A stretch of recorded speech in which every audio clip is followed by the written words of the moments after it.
Greg Shoemaker, TriStateFootball.com and QueenCityHigh.com. I'm here with Jeff Giesting, the head coach of the Anderson Redskins. And Jeff, 2013 season, it's going to be interesting because the ECC does have a lot of parity.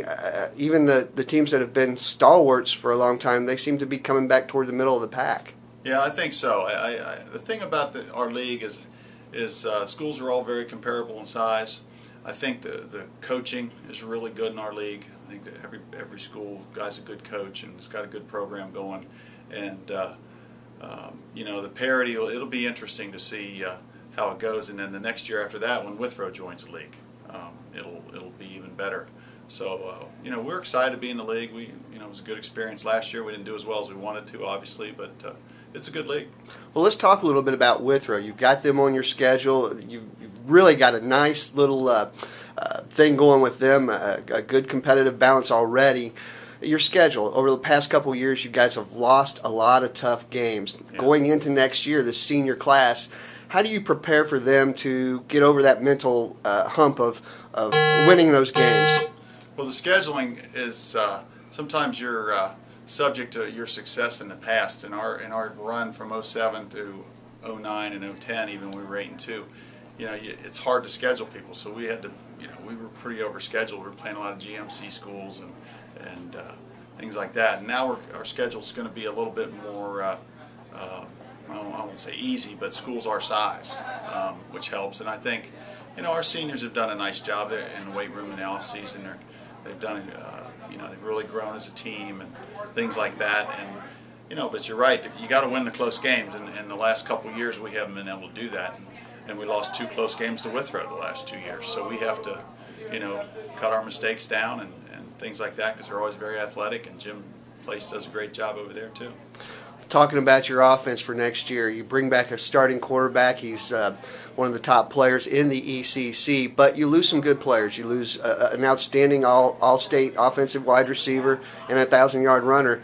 Who are you going to have replace those 2 guys at your skill positions? We have some very dependable kids at the wideout position. We don't have anybody with Jared's ability.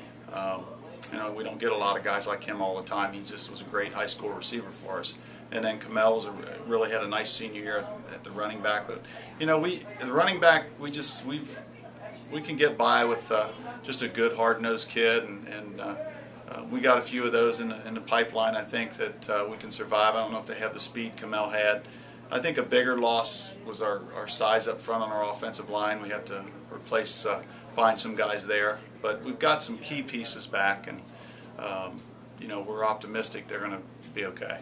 When you talk about that offensive line, it seems like year in and year out, you've always got a guy that goes Division I, whether it be Andrew Norwell, Greg Mance, and they seem to do very well at the next level. Is there anybody on the offensive line that you think might have that potential? I think Alex Pfeiffer. He's 6'5", 270.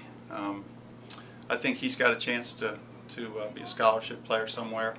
The other guys are just really good high school players. I don't know if they're going to be big enough to be Division I players, but Alex is our next big guy. Now after that, it's kind of a drop-off. We have been very fortunate over the years to have some great offensive linemen. I think Coach Matt Stainer does a great job with them and really prepares them for college. Moving over to the other side of the football, defense, what do you have coming back on that side of the ball? I know Josh Carell's coming back, an all-league performer, but outside of him, what else is there? Well, we lose our defensive line, but we had some juniors that were hurt last year that we think are going to be okay. They got a little bigger size than what we had up front. Got Evan Lackner back at linebacker, Josh Carell, and then both of our corners are back. So our secondary, we have a decent amount of experience back, and I think we'll be a little bigger on defense than we were last year.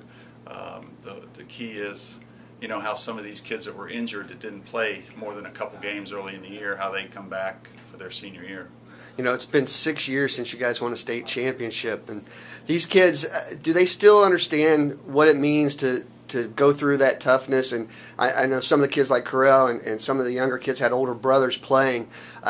Do they still understand how much they have to work in terms to get to that level? I think they do. I'm not sure a lot of other people do, because there's kids that choose not to play because of the time commitment and the amount of effort and energy it takes to be part of our program, and that's okay. I mean, we want guys that want to be here and are willing to work, but our kids, they want to be successful. They trust us as coaches, and you know, they've just been a pleasure to be with in the off season to you know, to try to prepare, and you know, 6 years is a long time, and some of them had older brothers, like I said, and